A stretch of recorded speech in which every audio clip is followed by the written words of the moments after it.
Assalamualaikum warahmatullahi wabarakatuh. Yang terhormat Ibu Robia Astuti Magister Pendidikan selaku dosen pengampu mata kuliah Metode Penelitian Kuantitatif dan teman-teman yang berbahagia.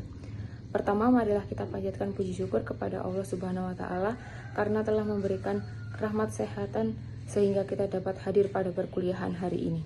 Saya Diakan Sa'azizah dengan NPM 199 selaku moderator dan rekan saya Oktavia Putri dengan NPM 154, Mutiara Gaisian Fitri dengan NPM 177, Rizka Juwita Sari dengan NPM 195, dan Maulana Muhammad Fazri dengan NPM 220 dengan materi instrumen dan teknik pengumpulan data. Landasan teori instrumen penelitian, menurut Mamik 2015 bahwa instrumen penelitian ialah alat bantu yang digunakan dalam sebuah penelitian untuk mengumpulkan berbagai informasi yang diolah dan disusun secara sistematis. Jenis-jenis instrumen penelitian menurut Mamik 2015, yang pertama ada tes, yang kedua kuesioner, yang ketiga wawancara, yang keempat observasi, yang kelima skala bertingkat, yang keenam dokumentasi. Menurut Mamik 2015, terdapat 6 langkah dalam menyusun instrumen penelitian. Yang pertama, menganalisis variabel penelitian. Yang kedua, menentukan jenis instrumen. Yang ketiga, menyusun kisi-kisi instrumen. Yang keempat, membuat butir instrumen. Yang kelima, melakukan uji coba dan revisi instrumen. Yang keenam, memastikan fungsi instrumen sebagai alat pengumpul data. Menurut Ari Kunto, kualitas data bergantung pada baik tidaknya instrumen. Baik, selanjutnya pengembangan instrumen. A. Validitas. Menurut Anderson dalam Helsa dan Dina 2024 dalam halaman 2, sebuah tes dikatakan valid apabila tes tersebut mengukur apa yang hendak diukur. Dengan kata lain, validitas suatu instrumen merupakan tingkat ketepatan suatu instrumen untuk mengukur sesuatu yang harus diukur. A. Validitas logis atau teoritis. Ada validitas isi, validitas muka, dan validitas konstruksi psikologis. Yang kedua ada validitas empiris. Validitas empiris adalah merupakan validitas yang diperoleh melalui pengamatan langsung dan dianalisis berdasarkan kriteria tertentu. Koefisien korelasi product moment percent. A. Rumus koefisiensi korelasi product moment dengan simpangan RXY sama dengan sigma XY per akar sigma X kuadrat dikali sigma Y kuadrat. Yang B, rumus koefisiensi korelasi produk moment dengan angka kasar. R hitung sama dengan N sigma XY dikurang sigma X dikali sigma Y per akar N sigma X kuadrat dikurang sigma X kuadrat dikali N sigma Y kuadrat dikurang sigma Y kuadrat. Reliabilitas. Menurut Helsa 2024 halaman 9, reliabilitas adalah keajegan atau kekonsistenan instrumen tersebut bila diberikan pada subjek yang sama meskipun oleh orang yang berbeda, waktu yang berbeda, maka akan memberikan hasil yang sama atau relatif sama. Tabel 1.3 kriteria instrumen reliabilitas. Koefisiensi korelasi 0,90 kurang lebih R kurang lebih 1,00. Korelasinya sangat tinggi, interpretasi reliabilitasnya sangat tepat atau sangat baik. Koefisiensi korelasi 0,70 kurang lebih R kurang 0,90. Korelasinya tinggi, interpretasi reliabilitasnya tepat atau baik. Koefisiensi korelasinya 0,40 kurang lebih R kurang 0,70. Korelasinya sedang, interpretasi reliabilitasnya cukup tepat atau kurang cukup baik. Koefisiensi korelasinya 0,20 kurang lebih R kurang 0,40. Korelasinya rendah, interpretasi reliabilitasnya tidak tepat atau buruk. Koefisiensi korelasinya R kurang 0,20, korelasinya sangat rendah, interpretasi reliabilitasnya sangat tidak tepat atau sangat buruk. Baik, selanjutnya itu ada tingkat kesukaran. Jadi tingkat kesukaran ini adalah tingkat kesukaran soal ini atau instrumen itu menggambarkan sejauh mana suatu instrumen atau soal itu dianggap mudah atau sulit oleh kelompok peserta yang akan diuji. Jadi penentuan tingkat kesukaran ini melibatkan pertimbangan terhadap tingkat kompetensi dan atau pengetahuan yang seharusnya dimiliki oleh peserta.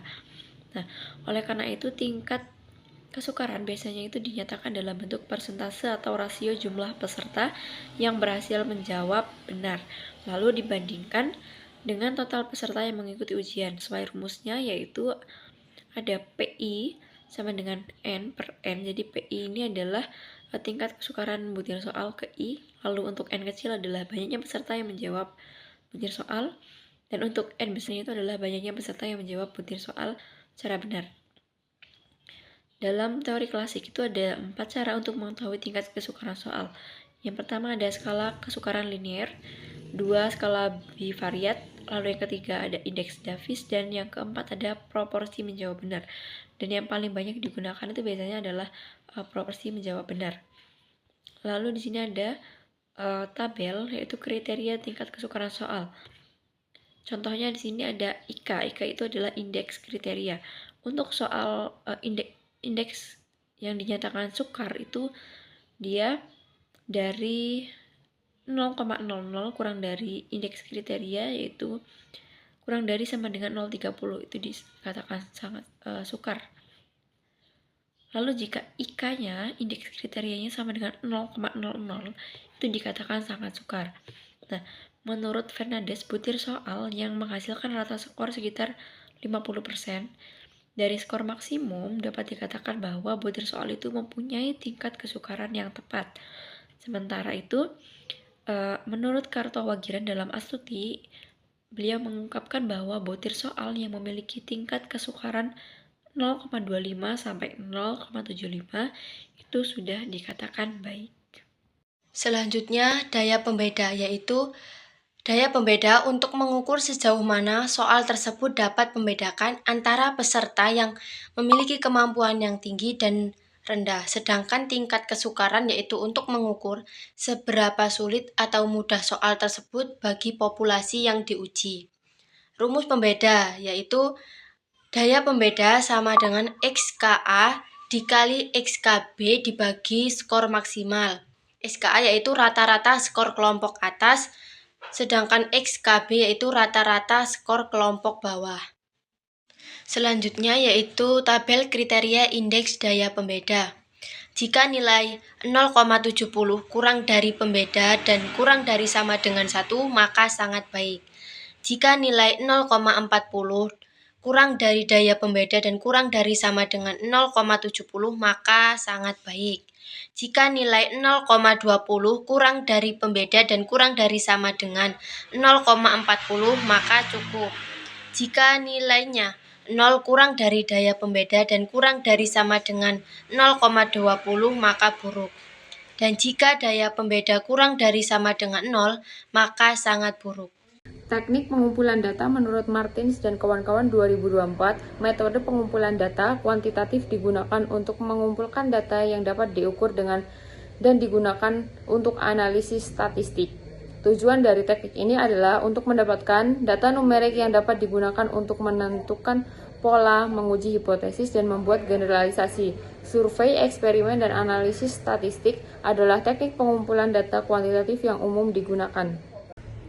Teknik pengumpulan data menurut Nasution dan kawan-kawan, teknik pengumpulan data tersebut diantaranya ada 5 bagian utama, yaitu yang pertama wawancara. Ada wawancara terstruktur dan ada wawancara tidak terstruktur. Yang kedua observasi. Ada anecdotal record, behavioral checklist, participation charts, dan rating scale. Yang ketiga, kuesioner. Menurut Iswahyudi 2023, jenis kuesioner berdasarkan jawabannya terdiri dari 2, yaitu kuesioner langsung, responden menjawab tentang dirinya, dan kuesioner tak langsung, responden menjawab tentang orang lain. Yang keempat, dokumentasi. Pengumpulan data dengan cara dokumentasi dapat dilakukan dengan cara mencatat peristiwa-peristiwa yang sudah berlalu.